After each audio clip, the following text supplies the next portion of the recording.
Okay, welcome to Tech Culture, a subseries of the 10 podcasts brought to you by the Nebraska Tech Collaborative, powered by the Exarban Foundation. I'm Shonna Dorsey with the Nebraska Tech Collaborative, here with my two special guest co-hosts. I'm Amy Johnson. I'm with 2211.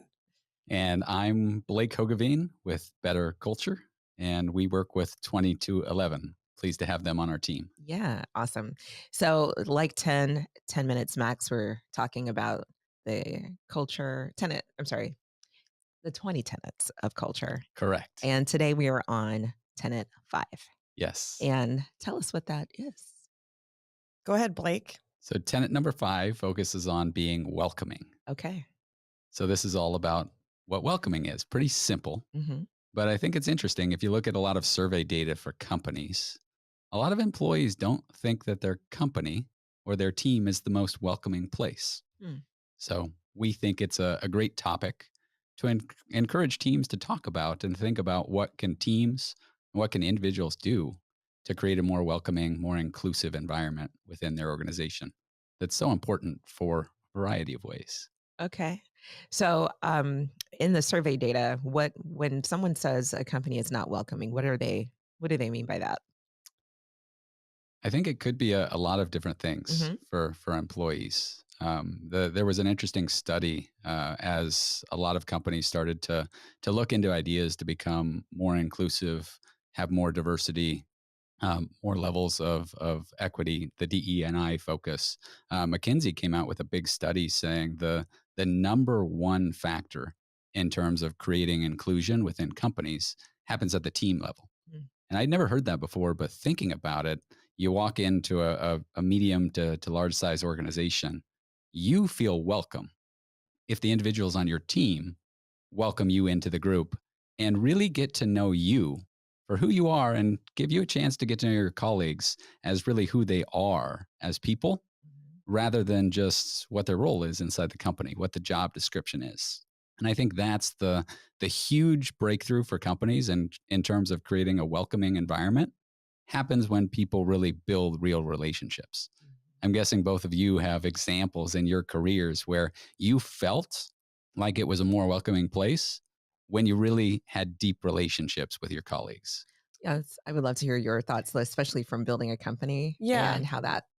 I think it starts so much earlier than even just joining the company.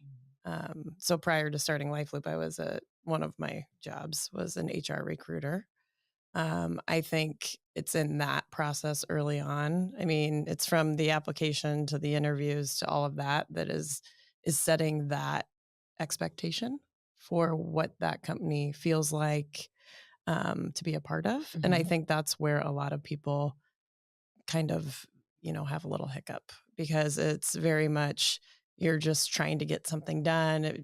There has to be a process no matter how big you are and no matter how small you are. Mhm. So I was an HR recruiter at Mutual of Omaha, very large company, very different than a tech startup, but all the same things apply. Like the interview process, how they're called when you set up an interview, how they're, um, communicated with on every step. And then once they join the company, what does that look like? Mhm. And for me, it was always very personal. Everybody got something personal to them when they started at the company.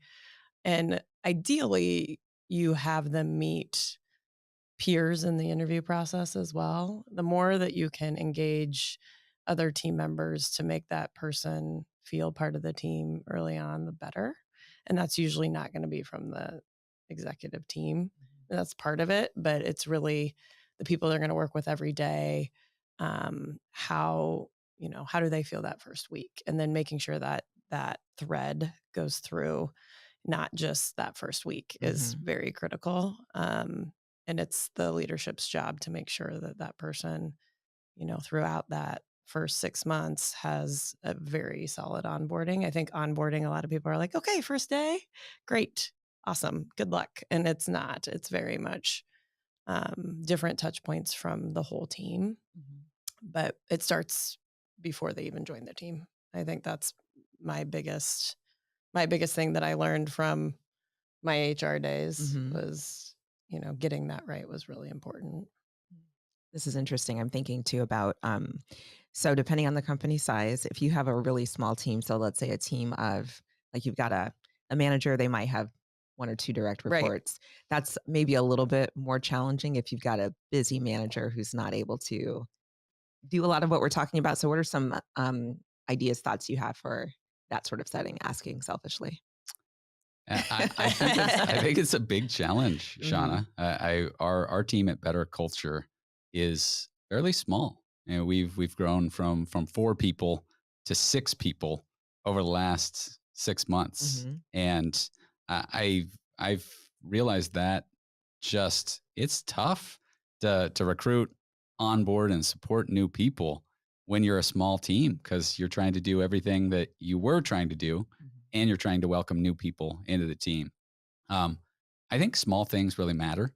You know, doing something thoughtful, understanding who people are, taking small bits of time to really get to know people. I also love what Amy said in terms of it. It starts in the recruitment Yep. side of things.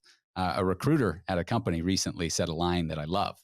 She says, "You know, it's my job as a recruiter to bring people into the company that fit our culture." Hmm. And one of the things I know is your vibe affects the tribe. Hmm. And I Mhm. thought, okay, I love that line. It Yeah. rhymes and it's so true that Hmm. it's my job as a recruiter to bring people onto the team that will support the culture that we want to have. Hmm. And I think that's so accurate because all of us, we impact the culture at the company. And what we do with Better Culture is we try to help both leaders and employees understand what are the attitudes and behaviors that correlate with producing a higher performing culture. Hmm. And without a doubt, this tenet number 5, welcoming, helps organizations create better relationships, and that spurs better productivity and higher performance and a Hmm. lot better retention. Yeah, I think, you know, one of the things thinking back, when I had 5 people at the whole company, um, I always took a long time to hire because I really wanted to get it right. But it kind of depended on the person, kind of to your question. Like if you're a Hmm. manager and you're super busy and you have one person, right? Hmm. If that person was a go-getter that like you just could say, "Hey, I need this done. I need this result." Yep. And then they could figure it out. That's great. But then making a list for that person of here's the 5 things I need you to get done in the next 3 months. Hmm. Um, I don't care how you get there Right. within reason, right? So it kind of depends on the person. So I think Kim said in our mindset 2-day program, the thing that stuck with me is you don't have to treat everybody equally. You have to treat them fairly. Yep. And I think that's so key True. in the welcoming of people when it's a really small team, because like how I would treat that person versus somebody that like needs more specific direction Hmm. is very different. And I think that's key to welcoming them the right way, because it's saying like I acknowledge your work style Hmm. and I want us to do this together and get the same result. But I'm thinking of 2 very different people Yeah. that I managed early on. That the approach was different. But it's important to set kind of like, here's what I need this week. And then after that, here's the 4 other things I need. I think the other piece that I've noticed with really small companies that gets really challenging is, for a certain period of time, you're used to just running at like 75 miles an Yep. hour. You don't really have to think of how it impacts others. And all of a sudden you have more people Hmm. that you have to like engage. And so just including them in everything, whether it's emails or, hey, you want to come to this meeting just Hmm. to see what it's like, Yep. goes a long ways for a lot of reasons. You don't realize like the communication gap. You don't realize like what they can learn from just being, a fly on the wall. Yep. That's true. So that's something that I've noticed to be really helpful. Cool. So we have 30 seconds left. What's one thing Yeah. that we can give to people? So I'm a member on a larger team and I want to be a part of making sure that new people feel welcome, current team members feel welcome. What's one thing? Just encourage one another to get to know each other. I was recently at a company and a new employee, we were in the lobby and I was just curious, how many people do you know here? He'd only Mhm. been there 3 months and he's like, I know a lot of people. I've never been at a company where people just come up and say, "You want to grab a cup of coffee? I'd enjoy getting to know you." Sure. That meant a lot to him, and it helped him get to know other people. Okay. That's an easy one. Okay. Love it. Thank you both. Thank you. Thanks, Shonna. Yeah. Thanks, Amy. Thanks.